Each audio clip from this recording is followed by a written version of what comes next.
another nail in my coffin. Hey everybody, it's me, your friendly neighborhood Uncle Pete, and this is my series, Nails in a Coffin, where we learned that with great kills, there must also come great nails. Welcome back to my channel, or welcome to my channel. This week I'm covering Saw 7, also known as Saw 7, the final chapter, Saw 3D, the final chapter. So, just a few more films to cover in the Saw franchise until I reach Halloween. Now, as long as I cover all the Saw movies by Halloween, I should be able to survive what Jigsaw has in store for me, the test that he gave me to cover all the Saw films by Halloween. So, I think I should be okay, so wish me luck on that. Anybody there? On that. Here's a summary of the average nails in a coffin for all the movies I've covered so far. The original Saw comes in with an average of 1.4. See Saw 2 slightly lower of 1.25 nails. Saw 3 has the highest average yet with 2.57 nails in a coffin. And we most recently covered Saw 6, average of 2 nails in the coffin. This film has a very, very high body count, the highest body count yet, so no time to waste. So sit back, relax, grab your hammers, and let's get to the nailing. One thing about the Saw films is they pretty much jump right into the kills all the time. We start with two guys, Brad and Ryan. They wake up strapped to this machine with 3 saw blades on it. They're in the window of a department store in a public square. Dina, Brad, and Ryan's girlfriend, who's cheating on both of them with each other, she's suspended above the machine. The Billy puppet wheels into the room and tells them, hey, one of you have to die in the next 60 seconds. So Brad and Ryan must push the contraption away from themselves to kill the other guy to save Dina.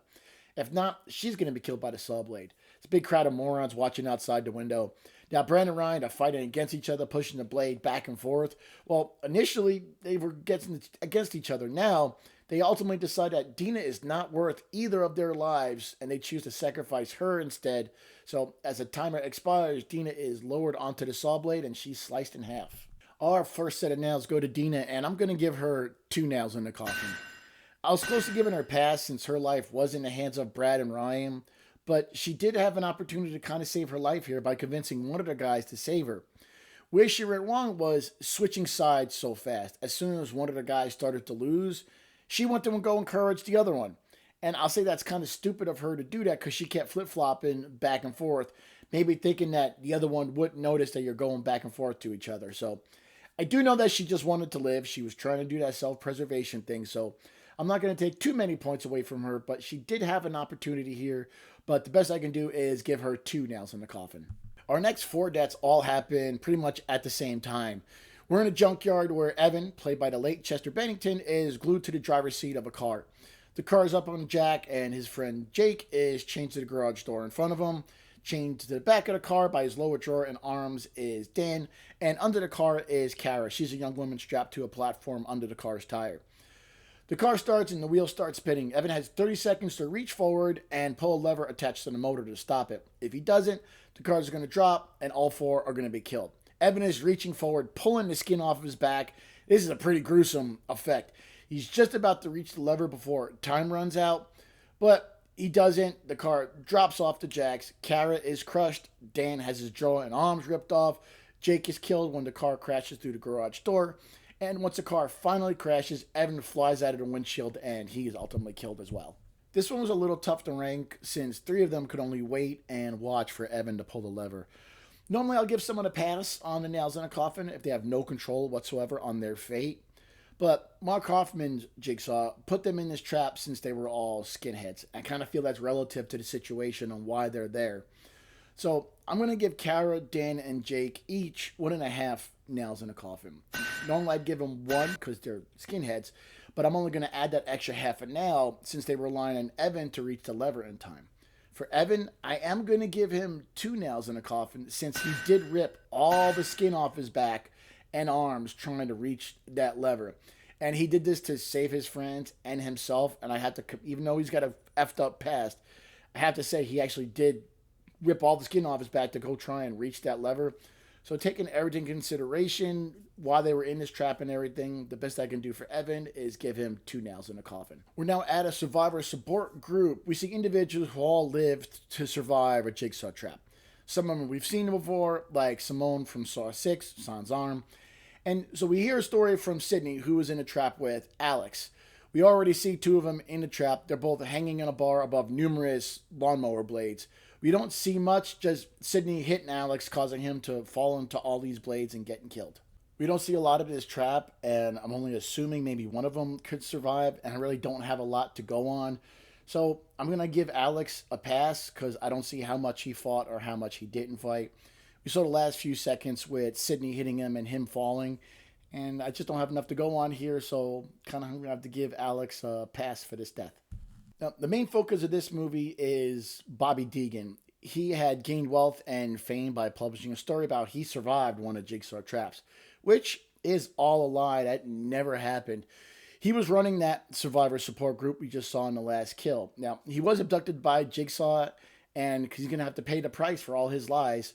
He wakes up in this cylindrical cage, and the video turns on, and the Billy Puppet tells Bobby that Jigsaw knows all of his lies, and he's going to be tested for all of his transgressions.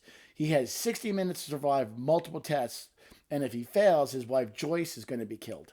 Bobby is let out of the cage, and he makes his way to his first trap, where he sees Nina, his publicist. She's strapped to a chair in his contraption with 4 sharp metal rods pointing at her throat. A tape tells Bobby that he has 60 seconds to save her before the 4 rods impale her on the throat. These rods are going to move forward whenever she screams, killing her even sooner.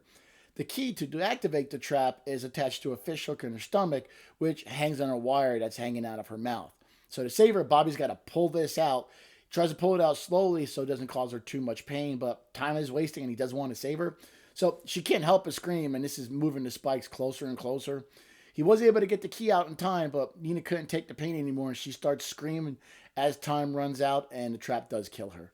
I'm going to give Nina 1.5 nails in a coffin. All she had to do is keep quiet. I know that wasn't going to be easy as all, but none of Jigsaw traps are easy. If you survive, you're going to have damage to your body or your psyche or both. That's the point about some of these traps, making you realize how important life is. Now, Nina really wasn't at fault or anything here. She screamed, but she did scream even before Bobby started to pull the wire out. And I know it was going to hurt a lot. I get that. She heard the tape play. She knew she couldn't scream. That would quicken the spikes. But that was the first thing she did. Bobby got the key out with time remaining, and she probably could have lived, but she kept screaming, which moved the spikes in faster, killing her. Now, she does avoid 1 nail in the coffin since it was Bobby pulling the key out, and it was actually Bobby's fault that she was in his trap. But I don't know, she was screaming. I don't think she did enough to earn 2 nails in a coffin, so I'm going to give her 1.5. Suzanne is Jigsaw's next victim. Bobby gets to the next test, and he sees his lawyer strapped to a plate in the center of this large metallic wheel. The wheel starts spinning, and it's going to impale Susan's eyes and mouth onto these spikes unless Bobby can stop the trap. To stop the trap, he has to step on another machine and lift up a heavy bar for at least 30 seconds to save her. However, 4 metal spikes will impale both sides of Bobby's body as he does this. He tries the best he can to hold the bar up for 30 seconds, but the pain is too much for him, and he fails. He can't save Susan, and he gets to watch her die in a very painful manner.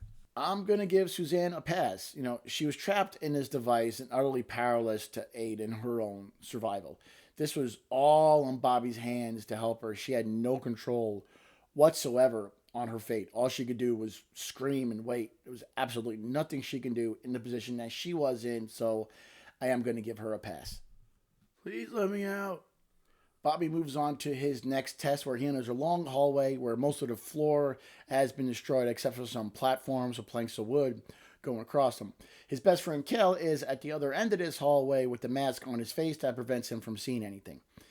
Kel has a cable secured around his neck with the other end attached to the ceiling.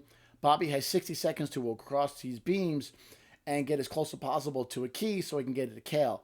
He also has to direct Kel, who can't see, to walk across these planks to get as close as possible. He falls through a plank, but he's able to pull himself back up. Bobby does get the key, but there's only a few seconds remaining. He's got no choice but to toss it to Kel. Kel puts his hands close to his chest to catch the key. Bobby tosses it. Of course, he doesn't catch it. Can't see anything. The key falls to the floor. Time expires. The cable retracts up, and Kel is hanged by the noose around his neck. Kel, I'm going to give him 2 nails in a coffin. This was a very difficult trap to get out of. It was close to inescapable, which makes sense because it was a Hoffman trap. He was scared as anybody would be, but he did listen to Bobby to get across those planks to get close enough to him. If they were given 2 minutes, I think he would have survived. But this trap was really difficult. He really didn't waste much time like you see with a lot of Jigsaw victims. Not sure what else he could have done to ensure he caught the key, but even if he did catch the key, I don't think there was enough time for to unlock that contraption and save himself. So I'm going to go down the middle and give Cal a high-ended 2 nails in the coffin. The next kill is in a flashback. Officer Gibson, a patrol cap, was in an abandoned factory known to shelter addicts and homeless people. While entering this building, he was attacked from behind and knocked down with a bottle by an unnamed man. Gibson tried to fight the man off, but had to surrender when the man grabbed his weapon and held him at gunpoint. However, before the man can shoot him, Detective Mark Hoffman suddenly appeared behind his man, told him to drop the weapon. The man did drop the weapon, but Hoffman shot him in the back, killing him anyways. I'm going to award this unnamed homeless man 1.5 nails in a coffin. I say he was stupid for attacking the police officer for no reason. The only reason he didn't kill Officer Gibson was thanks to Detective Hoffman, who saved Officer Gibson's life. He did drop the gun right away, and Hoffman shot him back anyways. Now, I know that was totally wrong. Don't get me wrong there. But if the homeless guy never attacked Officer Gibson and pick up his weapon, he may be alive. Don't get me wrong. Hoffman was 100% in the wrong for shooting this guy in the back since he was no longer a threat. And that's the only reason I'm not going to give this homeless guy 1 nail in the coffin. But the best I can do here for his actions and decisions is give him 1.5 nails. Moving on. Officer Gibson is investigating the Jigsaw traps, and he's on the tail of Hoffman, who he believes is involved. He's back at the junkyard where the 4 skinheads were killed. Now, he finds a secret hideaway in a wall, and he takes 2 other officers in there with him. He gets to the room where there's someone in a chair. He thinks it's Hoffman. He tells him to give himself up. Well, Gibson kicks the body out of the chair, and it's just a corpse. He finds surveillance equipment, and he figures that Hoffman has been watching this entire time. He calls headquarters to tell them to get every officer back to the station, but then a machine gun rises up out of the corner, fires into the room, killing Officer Gibson and these 2 unnamed police officers. I'm going to give the 3 of these officers each 2 nails in a coffin apiece. I can't say I saw anything that they did was inherently stupid. They found a hidden area in the junkyard, and they were investigating that area. Gibson didn't go in alone. He had backup with them. Now, I'm not going to call them stupid for not expecting a machine gun to rise up out of the corner via remote control and start firing. I didn't see much they could have done here. I really see them do anything too stupid. So I'm going to down the middle and give all 3 of these guys 2 nails in a coffin apiece. The bodies are piling up, and there's a lot of kills going on right now. So hopefully I'm able to keep track of them all. Hoffman hid himself away in a body bag that was actually taken to the morgue. When Dr. Hefner, coroner, opens the bag, Hoffman opens his eyes, immediately stabs the doctor in the neck, killing him. He then hides behind a door and kills the other coroner when he enters the room. I'm also going to rank these 2 at the same time since they were killed in the same way within seconds of each other. They're both getting 2 nails in a coffin. Both of them were killed before they knew it even know what was happening. Dr. Hefner unzipped the body bag and was startled when he saw Hoffman open his eyes. He was expecting a dead body in there. He never knew somebody was going to jab a knife into his throat. The other guy walked into a room and had a knife in his neck before he even knew what hit him. There wasn't much any of them could have done. They had no time to react or do anything, so I'm going down the middle and give them each 2 nails in a coffin apiece. Next, there are 5 SWAT officers raiding the building Bobby has been in. They get to a locked door, and we see some cyanide tablets drop into a jar. This causes the room to fill with toxic gas, and the 5 men are trapped in there, and the toxic gas kills all of them. This is an easy one for me to rate. I'm going to give all 5 of these guys 2 nails in a coffin. They just fell into one of Hoffman's sadistic jigsaw traps. None of them did anything blatantly stupid that I saw. They just got caught in a trap and didn't have much of a chance right here. Not much else going on, so all I can do is give each of them 2 nails in a coffin apiece. Well, Hoffman is making his way through this police station with nobody really in at the point, just killing everyone he sees. An unnamed man is entering an office, and he's about to unlock the door to this evidence room. Hoffman runs up behind him and stabs him in the neck, killing him. I'm going to give this guy also 2 nails in the coffin. Same reason as to coroners. He was rushed up from behind by someone, surprised, stabbed in the throat before he even knew what happened. Nothing he couldn't kill. And if you've been watching my channel for a minute, you know surprise kills from behind where the victim wasn't given any chance. Most of them are always going to get at least 2 nails in the coffin. Hoffman is continuing his murder spree with another quick kill. Officer Palmer is on the phone when Hoffman walks up behind her, grabs her around the throat with his hand, muffles her screams with his hand. She tries to fight him off by biting his arm, but she wasn't able to get free. And during the struggle, Hoffman was able to snack her neck, killing her instantly. Officer Palmer, she earned herself 2.5 nails in a coffin. She was grabbed from behind by someone, but she did struggle and try and get him off of her. She tried to bite him on the arm and Scream, she was just overpowered by Hoffman, who they made almost superpowered in this film, which is kind of irritating. Yeah, this whole segment of Hoffman's rampage in a police station is kind of dumb in my opinion, but I am going to give Officer Palmer 2.5 nails in a coffin. Hoffman uses Palmer's body to get an officer to open a door where Jill Kramer is being guarded in a cell. The officer opens the door and Hoffman stabs him in the neck and takes his weapon off of him. If you're going to have Hoffman go on a killing rampage, why the hell are you going to have him kill so many people the same exact way? It's eye-rolling at this point. After he kills his officer, he shoots Officer Rogers in the eye, killing him as well. I'm going to give both these officers 2 nails in a coffin apiece. Now, this movie's a steep nosedive in quality and storytelling. You know, these 2 officers didn't make any stupid decisions. It was the writers thinking that a high body count would make a better movie, and putting it in 3D, it's just, to me, it was really lazy writing just to have, why not just call the movie Hoffman Kills Everybody with Ease? I think nobody would see that movie, but that's just kind of what we got here. It's kind of frustrating. Doesn't make it for a good movie. Not much else to say here for these 2, so I'm going to give both of them 2 nails in a coffin. This next death is one of my least favorite deaths in the entire Saw franchise. Bobby is at his final test to go save his wife, and he has to put these large hooks through his chest, pull himself up to the ceiling to connect 2 cables to save his wife's life. He gets a hook into the muscles of his chest, he pulls himself up off the ground. All his wife can do is encourage her husband to keep on pulling and trying. Right as Bobby reaches the top, he's trying to connect 2 cables to free his wife. Then the hooks rip through his chest and he falls down to the floor. Time expires, Joyce's platform lowers. She's surrounded by a giant oven. Flames surround her and she's slowly roasted alive while Bobby is forced to watch. I hate this kill. Joy gets a pass. There's nothing she can do. John Kramer's jigsaw traps really did involve people who were totally innocent. And I don't like the way Hoffman set up his traps. You know, it was just carnage candy and it kind of gets old after a while. Joyce was innocent here. She didn't even know that Bobby was lying about being in these other jigsaw traps. I don't think any of the people he saw die in these traps knew, and it was unfair to involve his wife like this. She was completely helpless, much more so than the other victims. Yeah, Hoffman jigsaw sucks. F him. Joyce, I'm sorry. I'm going to give you a pass. Back to Hoffman and Jill. He enters the cell that she was in, and he confronts her. She was actually able to get away from him when she stabs him in the neck with the nail file, and she takes off running, trying to hide from him. She goes to the evidence room, and Hoffman is still looking for her. Now, she hides next to a file cabinet. Well, she didn't hide well enough because Hoffman does find her. He kicks her, knocking her down, and then he drags her across the floor. She tries to get up and away from him, but he smashes her head into a table a couple times. While she's knocked silly, he gets a chair and he picks Jill up, straps her to it. He then takes the reverse bear trap mask from the original Saw and puts it on Jill's head. He sets the trap, giving her no time to get out of it, and time runs out. The trap rips Jill's head open, killing her. Jill earned herself, and I hate to do this to John Kramer's wife, but I'm going to give her 1 nail in the coffin. Hasty decisions can lead to unfortunate circumstances. I expected a lot more from her. You know, she never looked for a weapon or anything to defend herself with. She hid next to a file cabinet on the floor. That's not hiding. Also, she could have waited to see if Hoffman died at the end of Saw 6, going back to that movie, but, you know, she'd made the typical mistake. But she didn't find a weapon to defend herself or anything or find a better hiding spot. She made it really easy, which is frustrating because I really do love her as a character. I hate to do it to his wife, but I think she was stupid to hide in a room with only one exit, and her hiding spot was pretty much shit. So, sorry, Jill, I'm only going to be able to give you 1 nail in the coffin.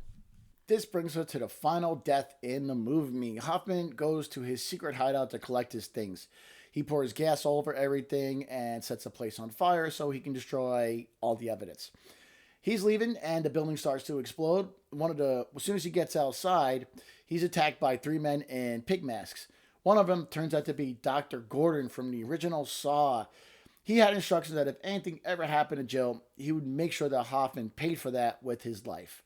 After Hoffman is knocked unconscious, we then see him in the bathroom from the first Saw movie. The corpses of Zepp and Adam are still there, and Hoffman's foot is chained to a pipe. Dr. Gordon takes that hacksaw away from Hoffman and throws it out of the room in a bad 3D shot. But Hoffman is screaming as Dr. Gordon turns the lights off, slams the door shut, and he says the infamous line, "Game over." The Final set of nails go to Mark Hoffman, and I'm going to give him 2.5 nails in a coffin. We don't see how he dies, but Dr. Gordon left him to starve to death in the first chapter of the franchise. Would have been cool if this actually was the final chapter, ending where the film started in the bathroom trap. I hated Hoffman as a character, but I can't necessarily say he was stupid. He did create some elaborate traps. He survived the reverse bear trap from the previous movie, ripping his face open. He did survive that.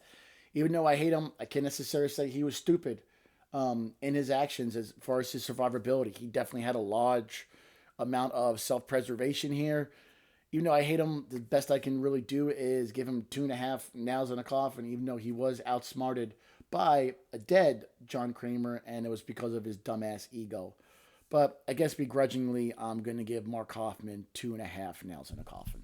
There we go, ladies and gentlemen. Those are all my nails in a coffin for Saw 7 or Saw 3D, the final chapter. Here's a summary of all the nails I've awarded.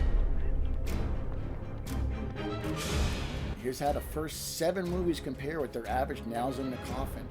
Saw 2 still coming in with the lowest average of 1.25. Saw 3 still coming in with the juggernaut high average of 2.57. And interestingly, the last 3 movies, Saw 5, 6, and 7, very, very close with an average of 1.9 nails for 5 and 7 and 2 nails for Saw 6.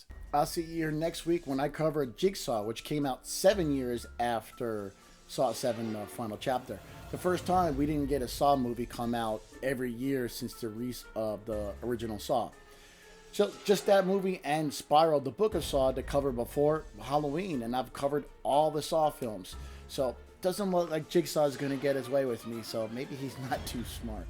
Don't forget to hit that subscribe button so you won't miss us now in this entire franchise. Check out my other videos as well. I truly appreciate it. Thanks, everybody. Hope you're doing well. Take care. Stay safe. Be good to each other. I am your friendly neighborhood Uncle Pete. And remember, with great kills, there must also come great nails. Let me out of here.